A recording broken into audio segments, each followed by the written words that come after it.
SJC 12121, Deputy Chief Counsel for the Public Defender Division, and another v. the Acting First Justice of the Lowell District Court.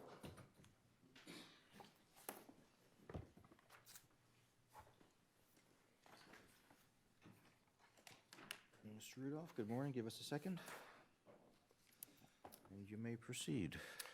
May it please the court, Paul Rudolph, and with me is Ryan Schiff on behalf of the petitioners in this case, the Deputy Chief Counsels for the Public Defender Division and the Private Counsel Division of CPCS. The position that the Acting First Justice has now taken in this case is both telling and troubling, because on the one hand, the Acting First Justice has conceded that he made numerous serious errors in his treatment of CPCS staff attorneys in the Lowell Drug Court. Yet on the other hand, he's asking this court to endorse a system for the appointment of counsel of his own design, which would effectively enable him to keep out of that court the very lawyers and the very type of lawyers who challenged his unlawful actions and brought them to the attention of this court.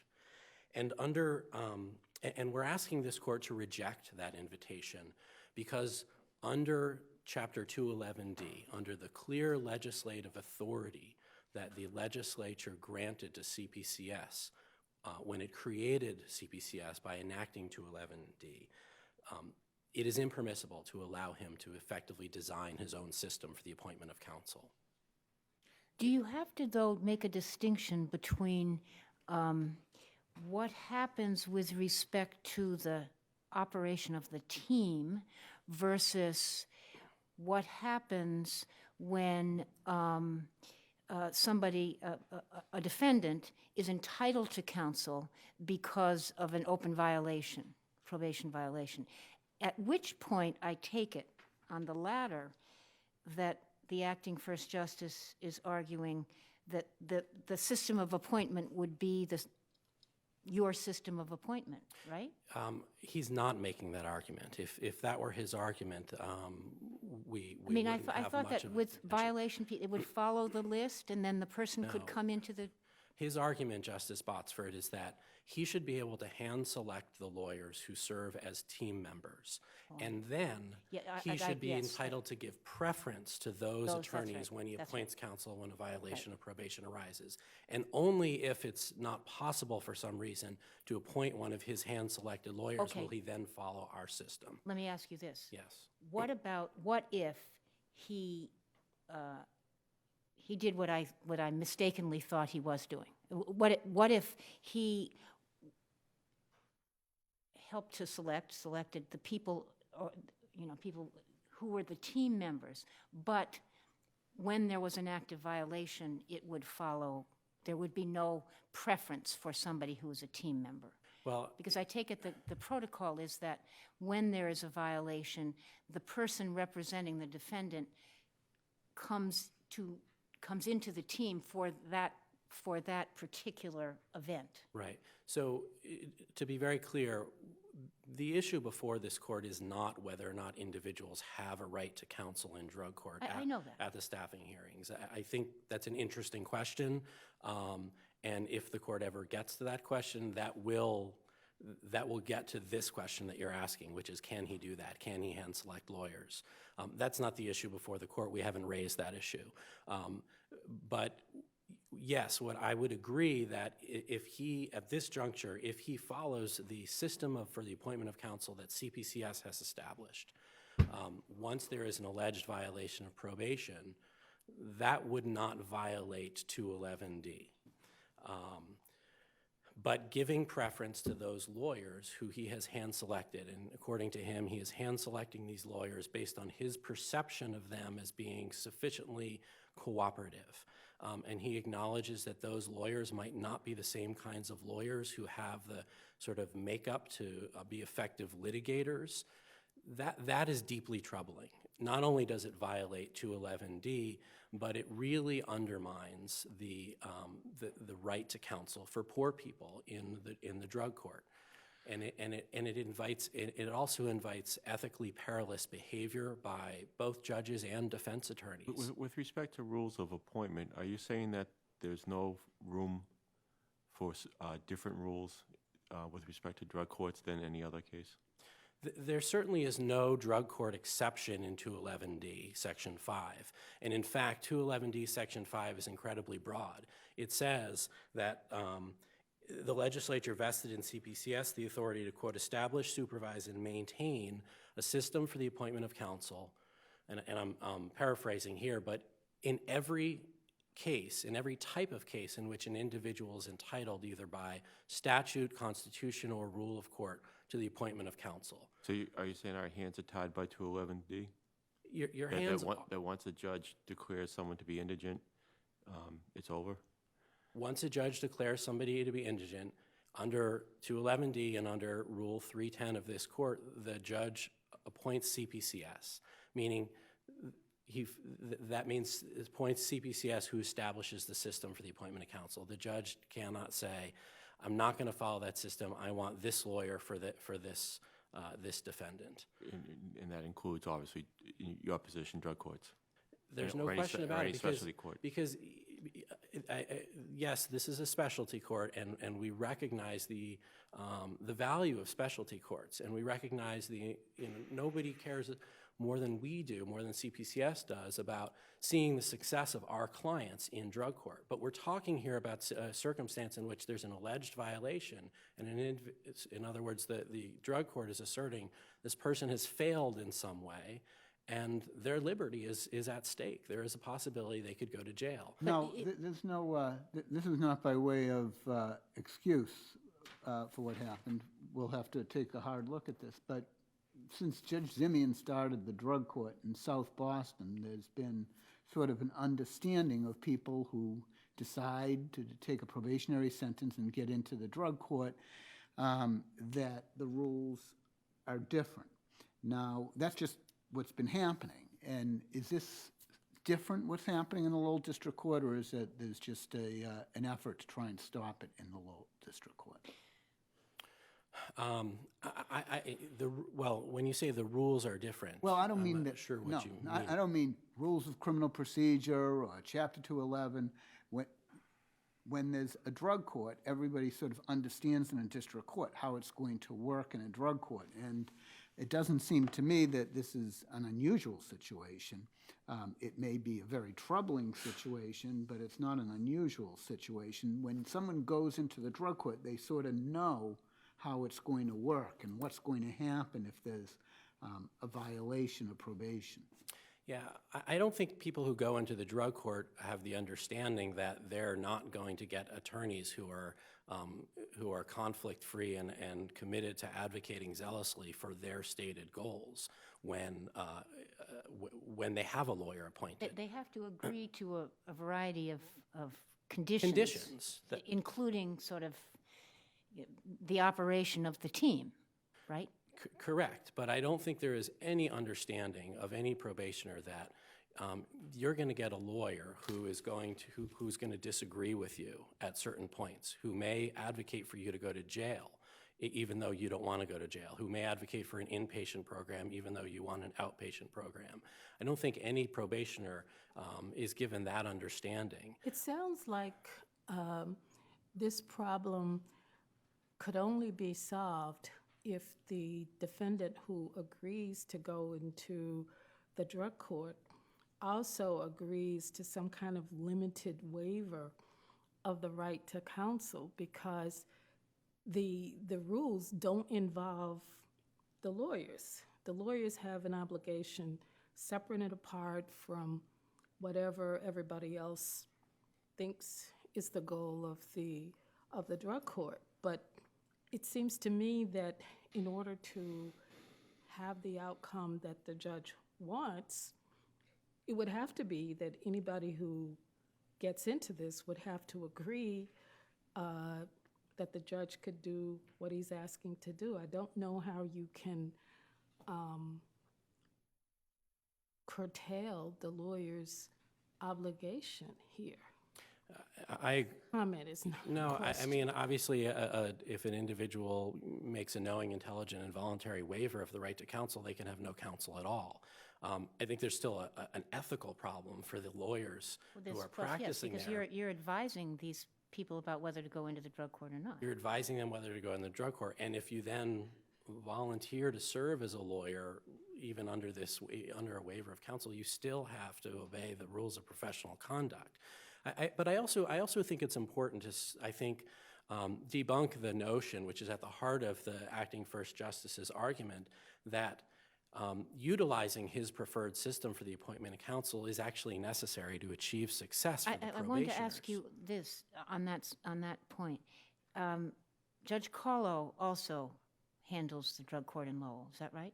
I mean, because there's some mention in the act. Yes. My understanding is that when Judge Brennan is not available. Oh, I see. It's not a. Because I wondered whether it was a different procedure that she used. My understanding is that she had, during the period of time when he was not appointing CPCS attorneys, she was at times. So I think that did differ. It's not in the record, but that's just my understanding from talking to the attorneys who practice there. But I really do think it's important to get at the heart of his argument, although I don't think you need to reach it, because I think as a legal matter what he's doing is impermissible. But his contention is that this is somehow necessary to achieve success for the probationers who are in that drug court. And not only is there really no support for that, but I think it's actually false, and here's why. He relies for that contention on a single study, and this is at page 11 of his brief, entitled What Works? The 10 Key Components of Drug Court. And what that study does, and I encourage you to look at it carefully, is it examined 36 separate best practices in the drug court. And it looked at the relationship between each of those individual practices and two things. One is recidivism, and the other is cost savings. One of those factors was, and this is what he relies on, was having a defense attorney present for the staffing meetings. The study did not specify at all whether that defense attorney was appointed by the judge or appointed by an independent public defender agency. It didn't specify whether that attorney was acting in the role as team member, or whether that attorney was acting in the role as an independent advocate for the individual client. And it didn't specify whether that attorney was the type of cooperative or collaborative lawyer that he envisions versus the litigator on the other side. But your position is that it doesn't matter how necessary it is. Going back to Justice Hines' point, this could be the optimal way to reduce recidivism, but without a waiver or a limited waiver of counsel, it doesn't matter if it's the gold standard. Absolutely, Justice Lowell. But why do we need to get there? Let's sort of step back a moment, okay? I mean, as I understand how this began was the studies say it is good to have defense counsel there as part of this so-called team, that it's apparently beneficial in terms of reducing recidivism by 20%. Right now, there's no right to counsel, so if counsel is there are people who are volunteering, and the thought is that's not a great system, so let's persuade CPCS to have staff attorneys be present at the staffings. That's, I guess, how we got here. It does seem to make some sense if a CPCS attorney is there at the staffings and therefore is familiar with the defendants, that when a defendant is faced with a violation, it does seem to make some sense to have that CPCS attorney represent the individual at the violation of probation hearing, because that person then has been privy to all that has been said with regard to the progress or lack of it of the defendant. So far you're okay with all that. And that's the pilot project that we had Okay, established. so is what you're asking for essentially to say, if an individual in that staffing violates probation, CPCS wants the ability to say, we will assign the CPCS attorney who we have designated as part of the team to be the attorney. But you want to be able to designate your own person to the team and not have the judge say, I only want friendly attorneys to be part of the team. That's the way it was working under the pilot project. I think there's a little bit of a danger in whether we call this attorney a member of the team versus a lawyer for the individual probationers. That's a sort of semantic No, issue. Oh, it isn't. That's a very important. It goes to how the attorney views his role and how the client views the role of the attorney. And so, Well, it's not, I mean, if the person is not representing in some fashion the individuals there, he just happens to be a legally trained layman. I mean. right, it's like I'm a the reason- defense attorney in another life, but here I'm Right. a I mean, member of the drug court I team. mean, I assume if they're there as a defense attorney, they're there as a defense attorney and not there simply because I happen to go to law school. That and was I'm- certainly CPCS's assumption when we created the pilot project and assigned qualified attorneys to serve in that capacity. But, I mean, part of this, well, you go. Well, I guess I'm trying to figure out what is the way out of this. I mean, there is this idea that the team staffing idea is a sound idea. It's central to the concept of drug courts. Apparently, it's important to have defense counsel there. You want there to be defense counsel there because you think these individuals need some type of representation. Is the only issue to say that if a person then violates probation, it should be CPCS who decides who represents that individual, and that CPCS can decide who it's going to designate to that team? That's not the only issue. Well, I think what we're asking the court to do is to order the acting first justice to follow the system for the appointment of counsel that CPCS has established.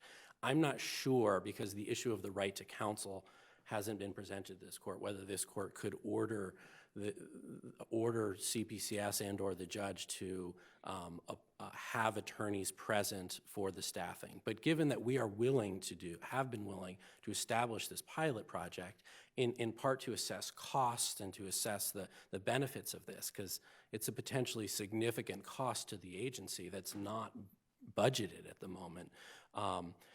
We certainly would be willing to return to the pilot project model, but what we're asking the court to do is, at this point, if there is a violation of probation, that the judge must adhere to the system for the appointment of counsel that CPCS has designated, which means appointing those attorneys, both bar advocates and CPCS staff attorneys, whom CPCS has designated qualified to serve in this capacity and who sends there on a daily basis.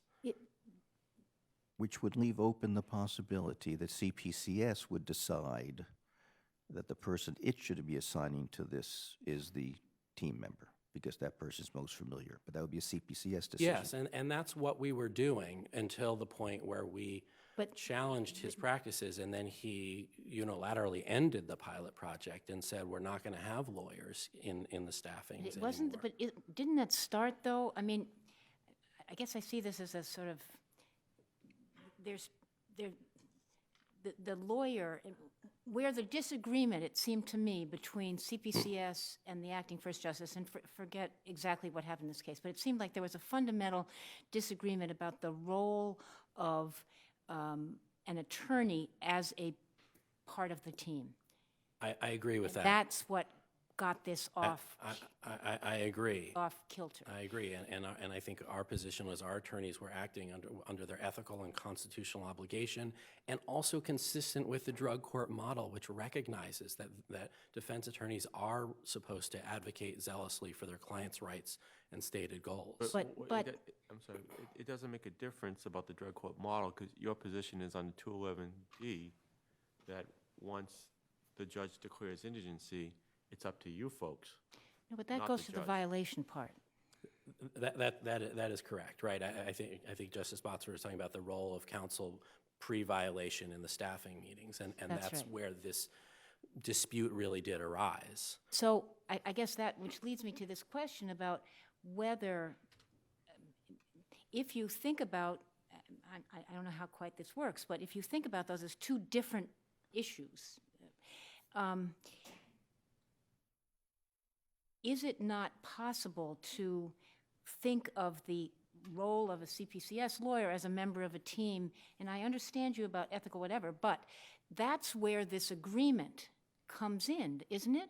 Where the agreement that the person's going into the drug court and it's got these different rules, and so the role, but pre-violation, the role of a CPCS attorney is, as a member of the team, is somewhat different than or is different than what the role that he or she would play come violation.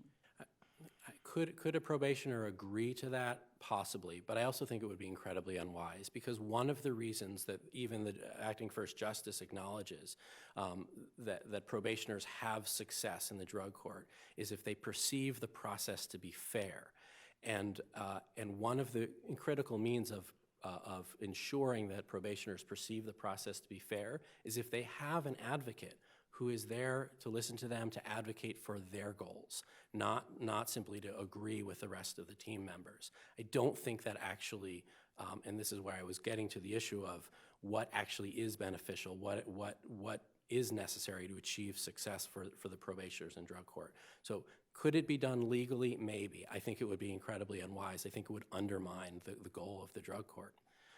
At the end of the day, I think Justice Gaziano and Justice Hines and Justice Lowell, your points are absolutely correct, which is, as a legal matter, what the acting first justice has done, what he's asking the court to do, is impermissible. 211D does not give this court or him the authority to create a drug court exception to CPCS's authority. And it also would invite ethically perilous behavior and undermine the constitutional right to quality counsel for poor people in the drug courts. I'm out of time. Thank you very much.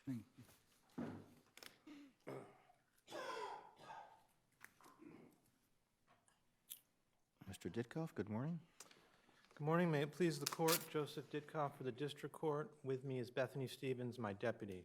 I'd like to start off by clearing up two pieces of confusion. First is the role of defense counsel. When defense counsel is appointed to represent a drug court participant in a probation violation hearing, whether that person is a member of the drug court team or not, that person is expected to zealously advocate for the stated interests of that drug court participant. To be appointed has to be someone who is trained by CPCS, certified by CPCS, subject to CPCS performance standards. That's what's expected. Even when there's not a violation, the role of a drug court team member in staffings, when we're talking about that kind of situation, is to zealously advocate for the procedural rights of all the drug court participants. That's what they add, and to convey and advocate for their stated interests if there are any. There are other things, there are a lot of other things that a drug court team member, defense counsel, otherwise does. Advises the judge on who should be admitted into the drug court, which is vital, because if you admit someone who's not going to have success in the drug court, it's bad for them. And since we have a cooperative model where everyone watches what the other participants are doing, watching someone fail, especially when it's not their fault, they should have never been there, is corrosive to the drug court. And the biggest business of a drug court staffing, which is connecting people to the right treatment. There's so many different treatment options, and there's limited availability, and figuring out what the right treatment is for each person is the main thing that a drug court does. But when they're appointed to represent someone, the same level of zealous advocacy that is required of everyone. And a CPCS, if someone is not doing that, then CPCS can take them off the list, and no one can be appointed to represent someone. Isn't it the case, though, if this isn't a violation case, but somebody comes in, and the team, not the lawyer, says, we think that this treatment option would really be the best for this particular person. And the lawyer, who's part of the team, may agree with that. Is that lawyer, though, but the defendant does not want that. Is the lawyer's role, this is pre-violation, is the lawyer's role in that particular setting, who's a team member, to advocate zealously for the defendant? No, that's a terrible idea? Or is that what happens? Yes, Your Honor. That's what we expect them to do. And in my limited anecdotal observations, usually the argument is residential, non-residential, and the defense attorneys. One of the things they contribute in that circumstance is the participants knowing there's someone in this private staffing advocating for what they want. Now, a drug court team member can't talk to everyone, can't know what everyone wants, but we do expect that. The other thing I want to clear up. So all right, if that's true, why is it that you don't what Mr. Rudolph is suggesting wouldn't work then? Is your point that the judge who is leading the drug team needs to pick the lawyer member, Certainly, our position is the drug court judge picks all the members of the including the drug lawyer court team, and member? they pick everyone else on the drug court team. Now, to actually be appointed to a surrender, and there are always people who are I'm certified. not talking about surrender. I'm Right. talking about just the operation no violation. Yeah, I mean, there are almost always bar advocates who are certified by CPCS, but the main problem, I think the problem here, was you need drug court team members who are committed and accepting our evidence-based drug court model. And, I think that was the problem here, that we didn't have attorney. I mean, it's very involved, and factually, we can't resolve the facts there. But that, I think, was the ultimate problem. The judge picks the probation officer, the clinician, the treatment providers, the prosecutor, the police officer.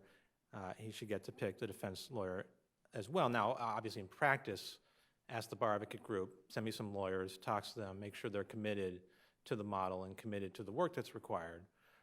But it's the judge who picks his team, because the team does a lot of other things other than deal with sanctions and That violations. creates a lot of, it's a very difficult position for a defense counsel, and it creates a lot of tension. You sit around that table, and the defense attorney, along with everybody else, knows the best thing to do is for this defendant to go into a dual diagnosis program. And what the defendant wants to do is wrap up his sentence.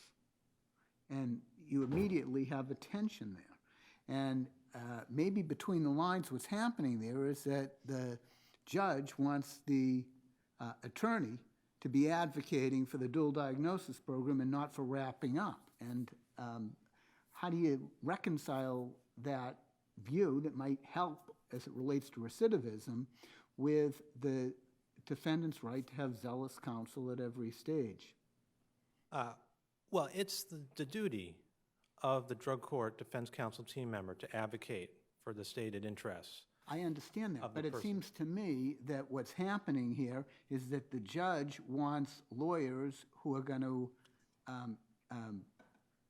educate and urge and suggest that, no, you don't wrap up, you don't give up, and you go to this dual diagnosis program, and he's sort of trying to handpick lawyers that are going to do that. That's what I'm reading between the lines as it relates to how the program works. I mean, I don't think that's what was going on below, but to the extent it was, that's not something the district court supports. That's not how it should work. So, I mean, okay, so you wanted to clarify, you said two things. One is that you expect the attorney to zealously represent the client. The other thing is this idea that the system for appointment of counsel in district court is CPCS handpicks attorneys for particular clients. That is not how it works. The system we've been given, the system we've always had, is that there are certified attorneys, they come, they're on a list, and the judge splits the cases between those attorneys, appointing those attorneys who are sent for the list of the day. Is that consistent with 211D? Mr. Rudolph says that there's a bar to 211D, and CPCS is the entity that gets to pick.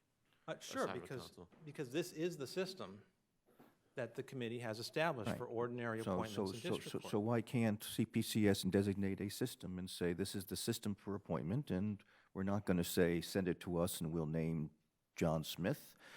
The system in place is we'll send 3 attorneys and then you allocate them 1, 2, and 3 in order. What's wrong with that?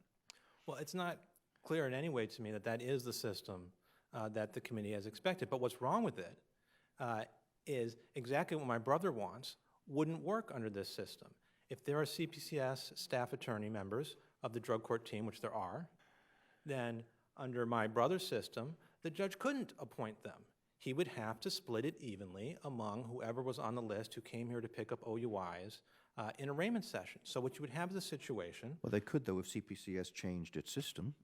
CPCS has the ability to say, in drug court cases, we're going to vary our system of appointment.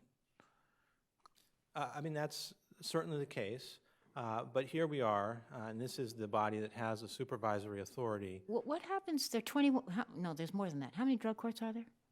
In District court. district court, there's 21. It is right 21, now. yeah. So what happens in the other 20?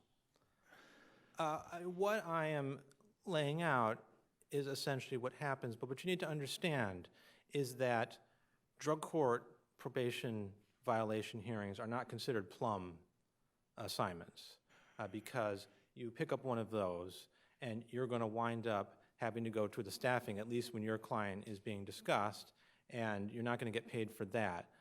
So there's usually in a drug court, there are a certain number of attorneys who are willing to take You're not going to these. get paid when it's post-violation? Most, I mean, Is that I don't right? know how the compensation system works, but the attorneys I've talked to say they don't get compensated. I get pre-violation, but I for the thought you would staffings. get, if it's post-violation, why wouldn't I would think you would get paid, but I don't know.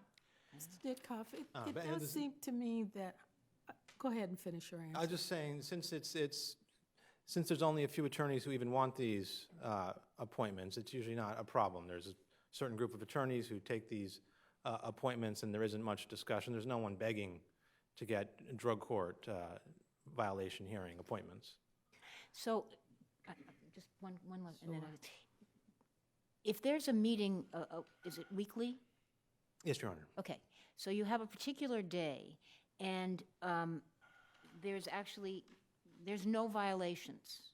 It's, people are reporting. They're going to report in the session, and the team, the staffing is going to not, it's not going to be talking about any violations. There's still an attorney member, right, who's part of that or not? I mean, that's what we want. Not every drug court has been able to get a defense counsel team member because it's such a financial sacrifice. You're giving up, at minimum, half a day a week that you're not going to get paid for. And so and there are drug courts that we don't like this because the evidence shows this isn't optimal, that don't have defense counsel team members. But ideally, we'd have a defense counsel in every drug court because the evidence shows that that's what's effective. Now, the idea that this court doesn't have authority over the appointment of counsel and can't supervise that is not grounded in any way in the statutory scheme. I mean, this court generally has supervisory authority over all matters of the justice system, and you'd expect a statutory removal of that to be pretty clear, but it's quite the opposite. If you look at 211D, Section 1, the legislative scheme says that this court appoints a supermajority of the committee, that this court has the authority to remove every single member of the committee, even the executive and legislatively appointed ones, just for cause, at any time. And in fact, when this was first passed, there weren't even that restrictions. This court appointed everyone, and there were no restrictions on who it could appoint. So the statutory scheme, as one would expect, preserves this court's authority to supervise the provision of indigent counsel So services. is it your position that we can say that we are going to give the judge the authority to handpick counsel?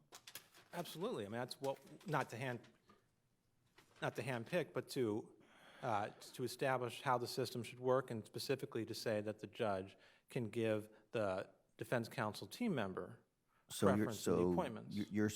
Well, put aside team members. I mean, are you, well, I guess two questions then.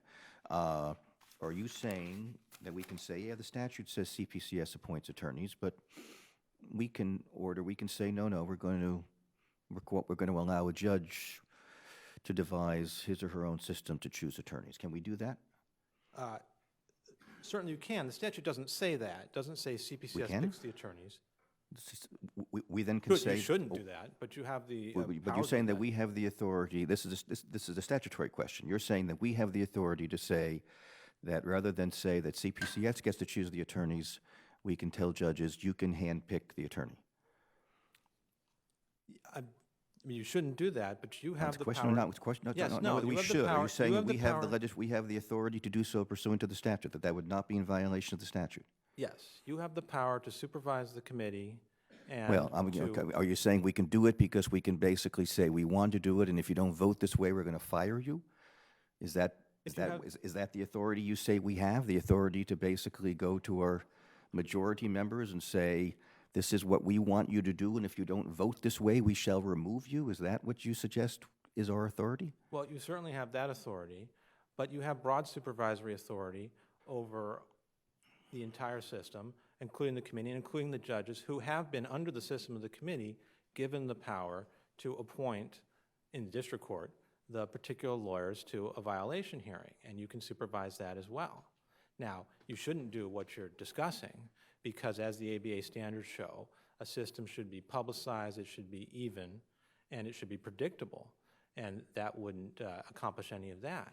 But when you're talking about a situation where there is a participant who's facing a moderate sanction, maybe had a relapse and going to be an increase in drug testing or a new treatment program, and there's an attorney who has been in the staffings, who has seen all the private information that's been told to the judge, and the judge has said about the participant, who's been at all the drug court sessions, and in fact has seen the interactions between the judge and the participant, and has familiarity with the participant, their treatment, the obstacles they've overcome, and perhaps has even participated in encouraging the recovery of this person.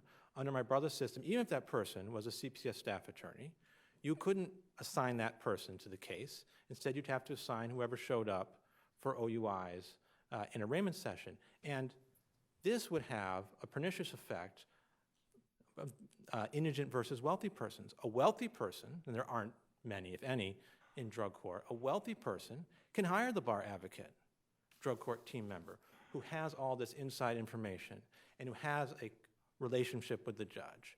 And the indigent person under my brother's system will have to sit there and watch as the wealthy person gets this defense attorney with all this inside information, and he gets the attorney who knows none of this information. And from our perspective, of course, what's going to happen is that attorney is going to say, I'm not prepared.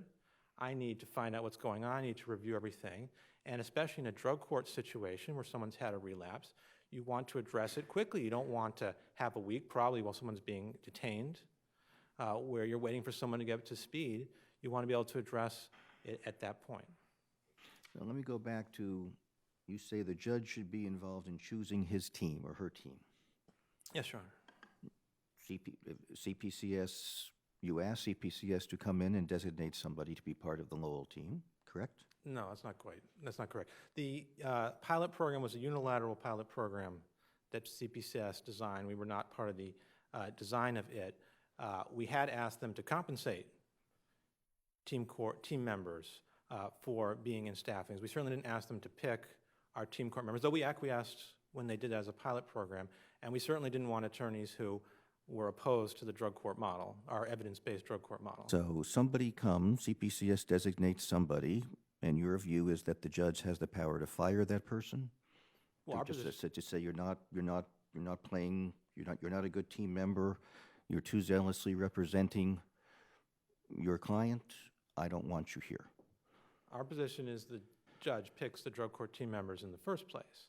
Now, why you would fire someone if it turns out that they aren't willing to accept our evidence-based drug court model, or if they are disruptive to the staffing model, then those are reasons one would remove someone. Well, if they're disruptive, whether it be in court or out of court, then that's separate cause. Certainly you could remove somebody who's disruptive in a courtroom for cause, but isn't there a tension between your first statement that we expect counsel to be zealously representing their client and your later statement that says the judge can say you're not a good member of the team, I don't want you here?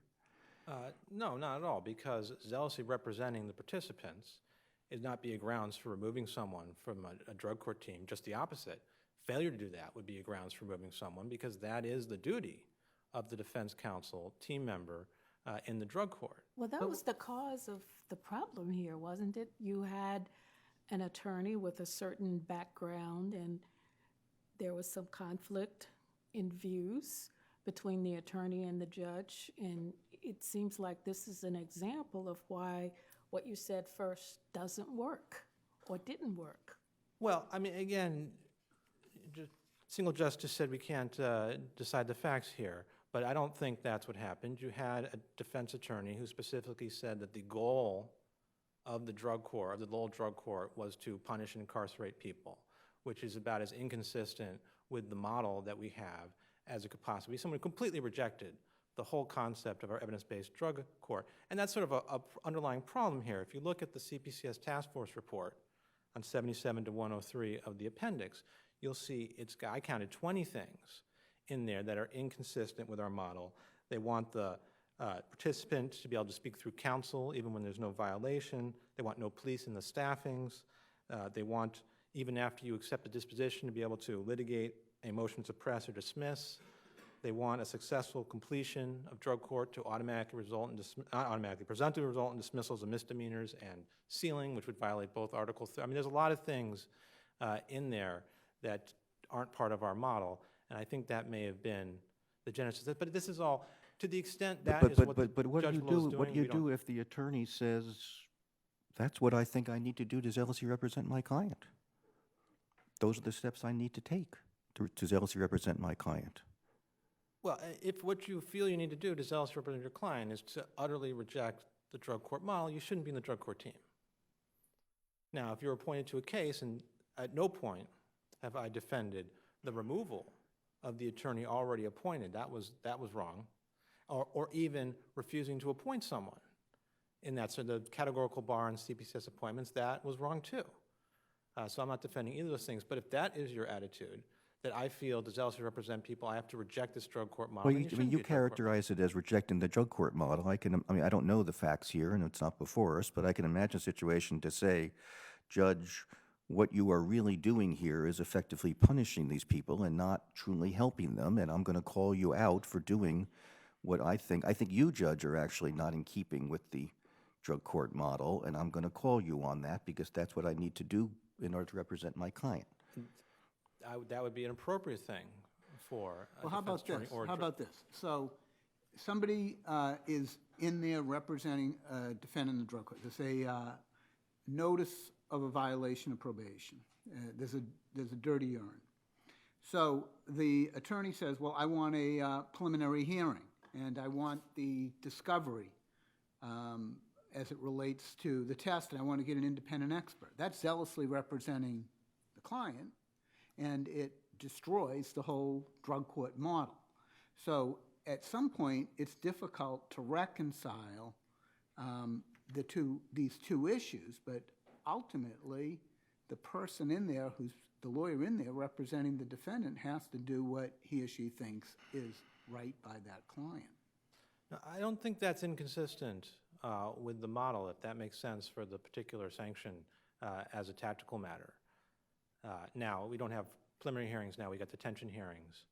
You have to balance the fact that if you do that, and usually there is a detention decision, that of course the participant is going to be held while you're doing that. But if that is the tactical thing, once there's an appointment, zealous representation, just like anywhere else, whether you're a drug court team member or not, is not only what we expect, but is what's required by the CPCS performance standards, which anyone appointed to is in fact bound by. And if that's what makes sense in the case, then that's what the attorney should do. And there should certainly be no repercussions as far as drug court team membership for doing something like that. Okay, thank you. Thank you, Your Honors.